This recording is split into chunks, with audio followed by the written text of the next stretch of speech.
안녕하세요. 윤소연입니다. 이곳은 미국 코넬 대학교가 위치한 뉴욕주의 이타카라는 아름답고 작은 도시입니다. 오늘 저는 Immersive Media, New Opportunities for Designers라는 주제로 얘기를 해보려고 합니다. 디자이너시거나 디자이너들과 긴밀하게 협업을 하게 되는 HCI 분야에서 연구나 프랙티컬 어플리케이션을 개발하는 분들, 또 그런 데 관심이 있는 분들, 특히 Advanced Technology, Immersive Media, Virtual Reality, Augmented Reality 그런 쪽에 관심 있는 분들이시라면 이 시간이 또 내용이 도움이 되리라고 생각합니다.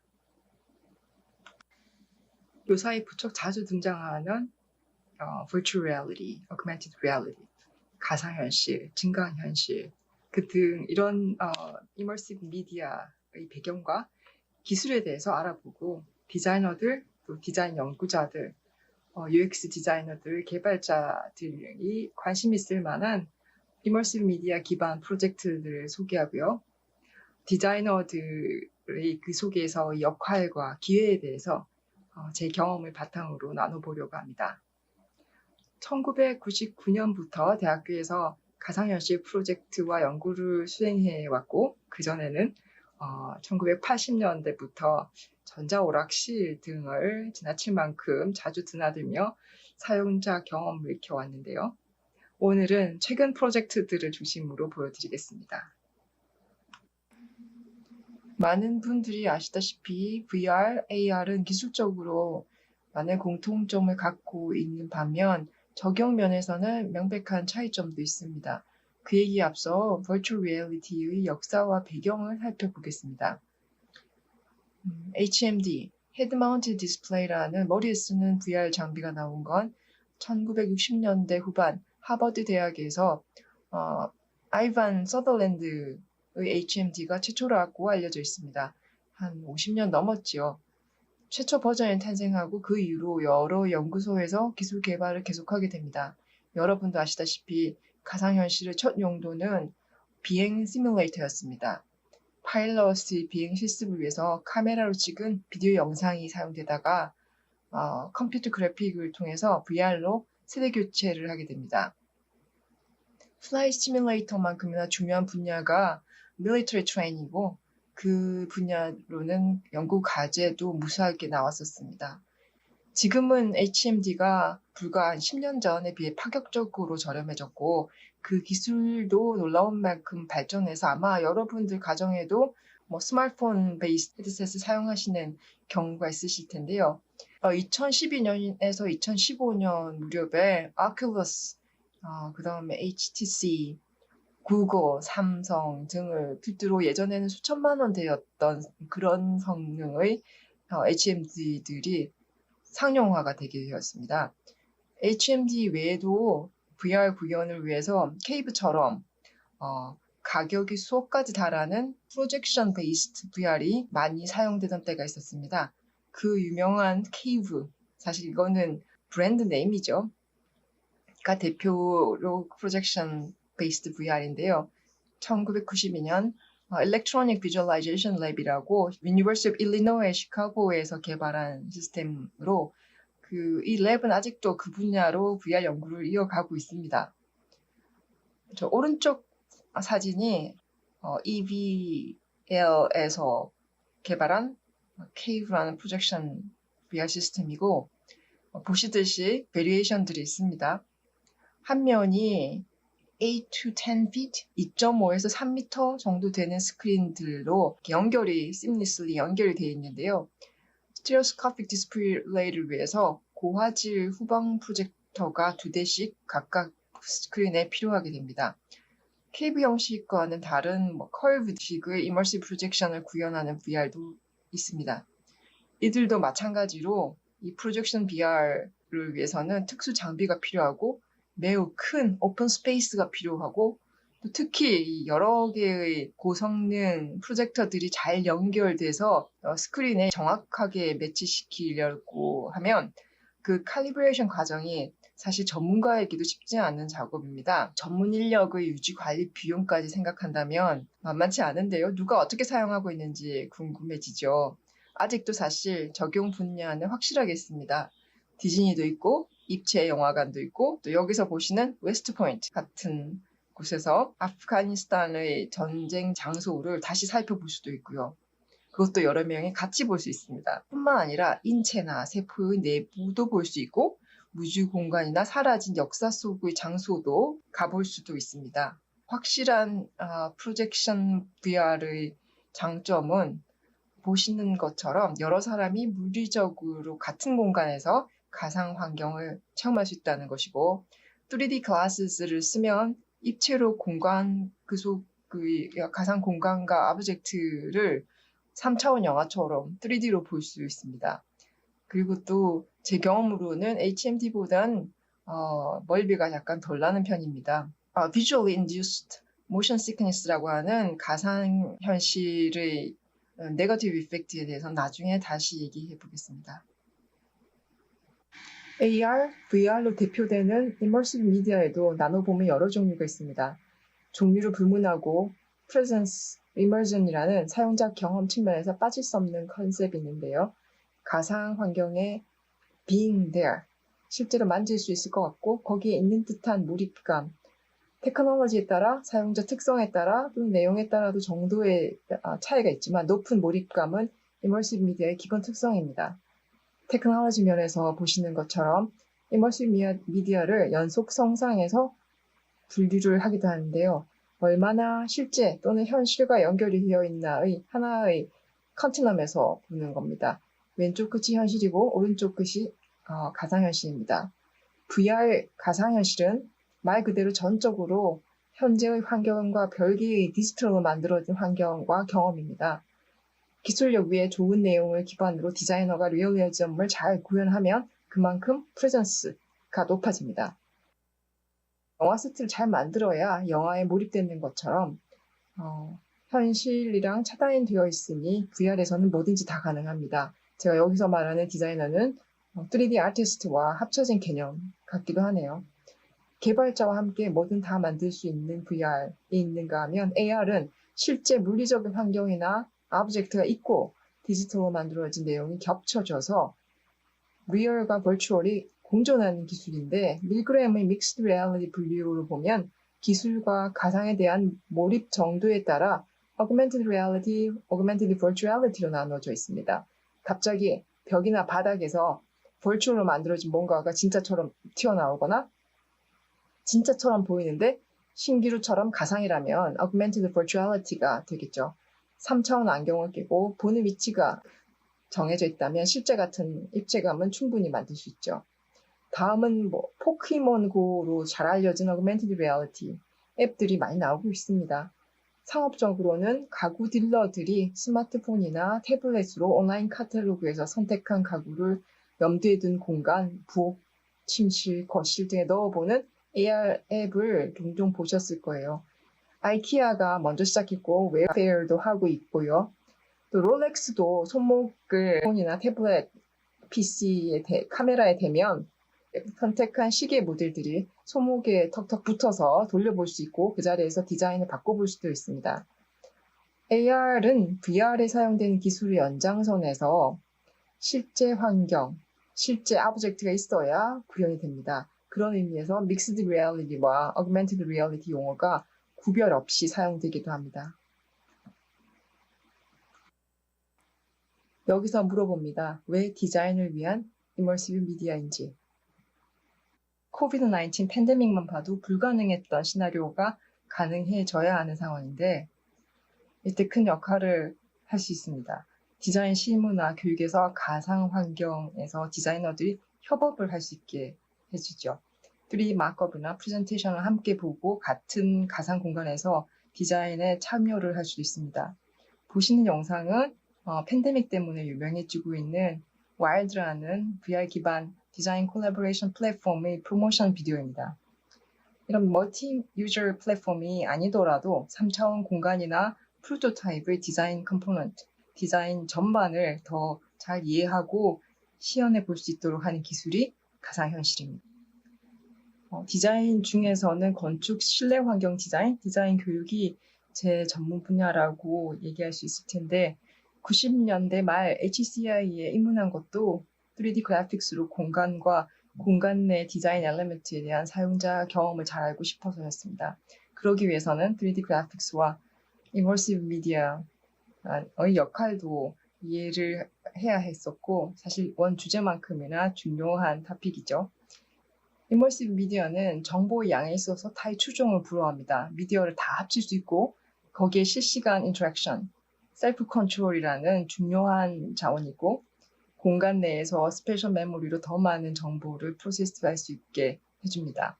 물론 그만큼 큰 용량의 프로그램이 돌아가야 하고 작업 파일을 매니지하기 위해서는 장비도 좋아야 되긴 합니다. 잘 아시듯이 하이엔드 PC 시장을 이끌고 있는 게 3D 게임이고 immersive 미디어가 3D 게임 엔진 기반입니다. 그런 비용에도 불구하고 가장 실제적인 경험을 제공해서 얻을 수 있는 사용자의 Naturalist Reaction Response는 공간 디자인을 포함한 디자인 전반에 결정적인 역할을 할 수 있습니다. Immersive Media는 다면적인 사용자 경험을 더 정확하게 이해하고 이를 고려해서 더 책임감 있는 사용자 중심의 디자인 결정을 할 수 있는 매개, 미디어가 됩니다. 디자인 연구를 통해서 또는 디자인 산업 현장에서 디자인의 과정을 통해 적용할 수 있다면 우리가 디자인하는 결과물들이 더 오래 사용될 수 있고 더 효과적으로 사용될 수 있고 사용자들에게 더 사랑받고 환영받게 되겠죠. 디자인 관련 정책에도 사용될 수 있습니다. 다시 COVID-19으로 돌아가 보겠습니다. 팬데믹이 시작되고 미국 NSF 즉 National Science Foundation에서 바이오 쪽을 포함해 여러 연구 과제들이 발표됐습니다. 지난주 코넬 크로니클에 실린 이 기사는 팬데믹 관련 NSF 그랜트 프로그램들 중에 하나로 선정된 소셜 디스턴싱에 대한 뉴요커의 반응을 조사한 연구입니다. 마스크를 쓰기 안 쓰기 6피트, 4피트, 2피트 이런 간격으로 디스턴싱을 했을 시나리오를 이머시브 VR로 보여주고 참여자의 반응을 정량 분석했습니다. 여기서 참여자란 뉴요커들을 직접 모집했습니다. 결과 뉴요커들이 샤퍼 간 간격이 멀수록 마스크를 쓰는 곳을 더 선호한 것으로 나타났습니다. 시스템 엔지니어링과 에코노믹스를 전공한 닥터 다지아노랑 디자인과 HCI를 전공한 제가 같이 하고 있는 여러 프로젝트 중 가장 최근 연구인데요. 연구 방법을 비롯한 더 자세한 내용은 코넬 크로니클 기사와 최근 논문을 참고하시기 바랍니다. 소셜 디스턴싱 연구처럼 자연스러운 사람들이 가상 환경에 들어있어야 하는 경우가 크라우딩 연구고 지속적으로 연구해오던 주제 중에 하나이기도 합니다. VR 시뮬레이션에서 휴먼 모델이 들어가기 시작하면 일이 복잡해집니다. VR, AR 쪽 디자인이나 앱 개발하시는 분들은 아시겠지만 이 두 오픈소스 게이밍 엔진이 평정하고 있죠. 이 중에 하나를 쓰시거나 둘 다 쓰시거나 하시겠죠. 디자인하는 사람이 프로그래밍을 프로그래머처럼 잘하기도 어렵고 디자인만큼 재밌어하고 하는 경우, 계속하게 되는 경우도 극히 드뭅니다. 저희 랩의 경우에는 간단한 환경은 3D 모델을 유니티나 언리얼로 보내고 조명, 텍스처를 다시 넣거나 보정하고 인터랙션을 위해 프로그래밍을 하게 되지만 많은 경우에는 3D CAD 소프트웨어로 먼저 작업을 한 후에 VR 플러그인의 경우에는 병행해서 아닌 경우에는 VR로 컨버트를 해서 만드는데 그때 툴들이 루미언, 트윈모션, 앤스케이프 이런 툴들이 있습니다. VR 툴을 사용하는 건축, 조경, 실내 디자인 프로세스는 대동소이할 텐데요. 디자인을 하고 재질을 입히고 조명 넣고 날씨 정하고 주변 나무 심고 잔디 심고 자 이런 VR 툴들도 사실 유니티나 언리얼 엔진을 베이스로 하고 있습니다. 지금 보시는 트윈모션은 언리얼 엔진 베이스입니다.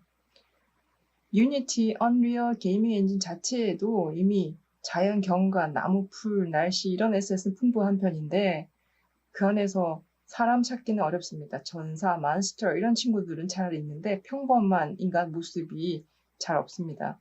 그래서 이런 VR 툴들에게 가장 감사한 부분이 휴먼 모델들입니다. 사람 하나 만드는데 지오메트리 수도 워낙 많고 머리, 옷 생각해 보셔도 그렇죠. 자연스러운 동작을 넣어야지 되는데 안 그러면 조각상처럼 되죠. 이런 애니메이션을 3D 모델에 입히기도 힘들고 그 전에 3D 모델 구하기 자체부터가 힘든 도전인데 그때가 바로 몇 년 전입니다. 크라우딩 연구의 새 장을 연 셈이죠.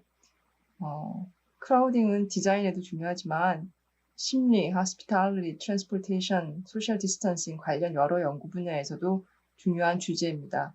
일단 건축 디자인을 생각해 봤을 때는 보여주는 디자인과 함께 어떤 사람들을 어디에 어떻게 배치하는가가 중요한 문제입니다. 패키징 디자인 생각해 보시면 그렇겠죠. 디자인 자체에 대한 인상과 경험이 달라지는 만큼 디자이너의 섬세한 감각이 또 필요한 부분입니다. 큰 디자인 회사의 경우에 게이밍 엔진으로 VR 비주얼라이제이션을 담당하는 전문가가 있거나 프로그래머를 하면서 3D 아트 디렉터를 하는 분들이셨겠죠. 특별히 웰 펀디드 프로젝트의 경우에는 그 전문가에게 맡기던 VR 비주얼라이제이션 작업이 이제는 기술의 발전으로 디자이너가 직접 할 수 있게 됩니다.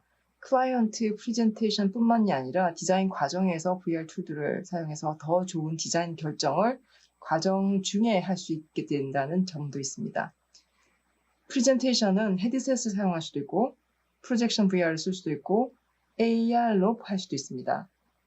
기존 렌더링에서 VR로 변하면 디자인하는 시간이 길어질 수도 있는데 그 이유는 더 많은 정보를 공유하고 점검하면서 다시 수정 보완하는 경우가 생기기 때문입니다.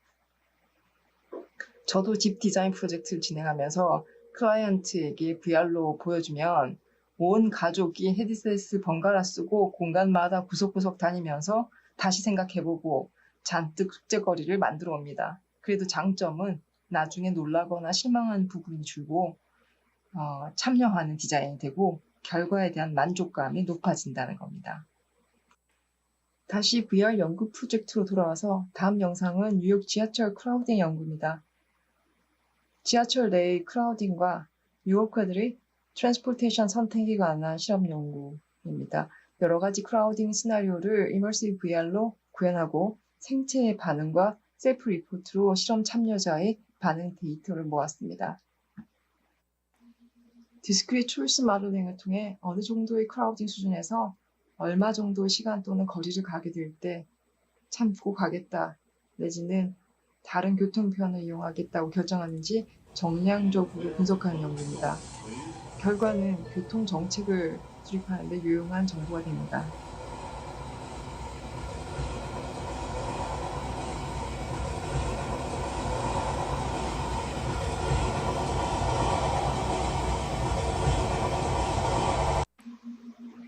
보시는 프로젝트는 최적의 바이크 레인 디자인을 위해 디자인 시나리오들을 경험한 자전거 이용자의 반응을 VR 시뮬레이션을 통해 정량적으로 접근한 연구입니다.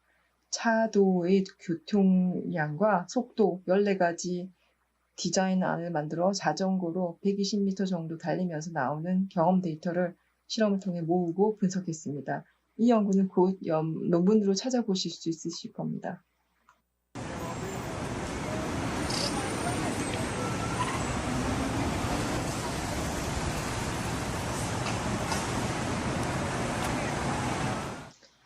연구 주제를 망라하고 실험 연구 계획만큼이나 중요한 부분이 VR 시뮬레이션의 디자인입니다.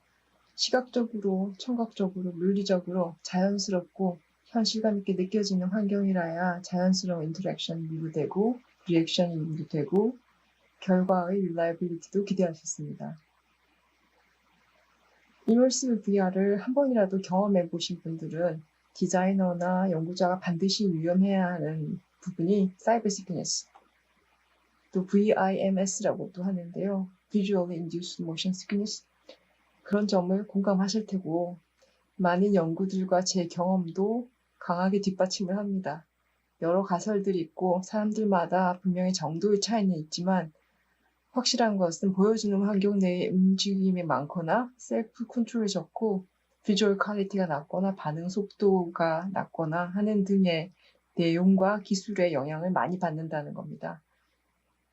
개발자와 디자이너가 협업을 하게 된다면 이 부분은 같이 고민해야 하는 크리티컬한 문제지만 홀리스틱 프로세스로 프로블럼 솔빙을 하는 사람은 개발자보다는 항상 디자이너입니다. 비주얼 리얼리즘을 제공해야겠지만 불편하지 않은 저니가 될 수 있도록 디자인을 해야겠습니다. 이머시브 VR이 훨씬 실제감을 줄 것 같아서 사이클링 연구에서도 VR 헤드셋을 계획했었는데 실험 전에 테스트를 해봤을 때 제가 사실 몇 초도 견딜 수가 없어서 스크린으로 바꿨습니다. 보시는 것처럼 지금도 올여름도 여러 가지 시도를 해보고 어떻게 하면 이 멀미를 경험하지 않는 그런 실험이 될지 고민하고 있습니다. 비교적 최근 연구 중에 3D 시뮬레이션을 이용한 실험 연구들로 보시는 것처럼 스토어 디자인의 비주얼 컴플렉시티에 대한 소비자 반응을 살펴보고 또 시각적으로 따뜻해 보이는 공간의 의미에 대해 소비자의 감성적, 인지적 반응을 연구해서 발표했습니다. 이런 주제의 연구는 실제 스토어 환경을 모델로 가상 스토어를 디자인하고 조작해서 소비자 경험을 이해하고 디자인 결정을 돕겠다는 의도가 있습니다. 마지막 주제는 현재 진행 중인 의료 쪽 연구 프로젝트들입니다. 암 환자들과 의료진의 부담이 될 수 있는 메디컬 프로시저에 대한 환자 교육 내용을 360도 VR로 구현해서 환자가 헤드셋을 사용해서 상세한 내용을 전달받고 또 같은 내용을 유튜브 등을 통해서 다시 볼 수도 있습니다. 조만간 장비가 더 어폴더블해지면 환자가 헤드셋을 집으로 가지고 가게 되지도 않을까 생각합니다. 이 프로젝트는 환자 교육의 효과도 높이고 의료진의 시간과 노력을 환자를 보는데 더 쓸 수 있도록 하려는 의도로 시작됐습니다. 세브란스 병원과 아주대학교 의대 교수님들과 같이 시작해서 진행 중이고 프로젝트 일환으로 효과를 정량적으로 측정하고 검증하고 있습니다. 50년 정도 전의 서더랜드 헤드셋에서 불과 6, 7년 전까지만 해도 수천만 원대였던 성능의 HMD가 이제는 상용화돼서 저희 집에도 랩에도 몇 개씩 있는데요. 2012년에서 2015년에 오큘러스, HTC, 구글, 삼성 등을 필두로 가상현실 분야는 엄청난 성장을 하고 있고요. 그리고 활용할 수 있는 분야도 무한한 걸로 보입니다. HMD가 상용화되는 수준으로 가격도 많이 낮아졌고 또 발전하는 동안 프로젝션 베이스드 VR은 기존 용도에서 크게 어폴더블하게 진화하지는 못했고 다른 방향으로 브레이크스루를 맞이하게 되는데 좋은 예가 보시는 한국의 SM타운에 있다는 웨이브입니다. 여러 면에서 한국이 정말 자랑스럽습니다. 코넬 대학교에서 제가 맡고 있는 듀엣랩은 더 나은 사용자의 경험과 결과를 위해 이머시브 테크놀로지를 효과적이고 이노베이티브하게 사용하고 디자인의 영향과 사용자 경험을 정확하게 인식하고 측정하고 분석해서 디자이너나 정책 결정권자들에게 정보를 제공함으로써 환경을 좀 더 좋은 방향으로 바꿔가는 데 도움이 되고자 하는 목적이 있습니다. 오늘 소개한 프로젝트들 외에도 여러 맥락에서 이노베이티브한 방향으로 이머시브 테크놀로지가 많이 쓰일 수 있을 텐데 또 디자이너가 그 안에서 할 수 있는 일도 해야 하는 일도 무한정 있는 만큼 많은 분들이 관심을 갖고 같이 할 수 있기를 바라봅니다. 네, 이까지가 제가 오늘 준비한 내용이고요. 어떤 의미로든 도움이 되는 시간이 되셨길 바랍니다. 발표 내용에 대해서 질문 있으시면 이메일로 연락해 주시기 바랍니다. 감사합니다.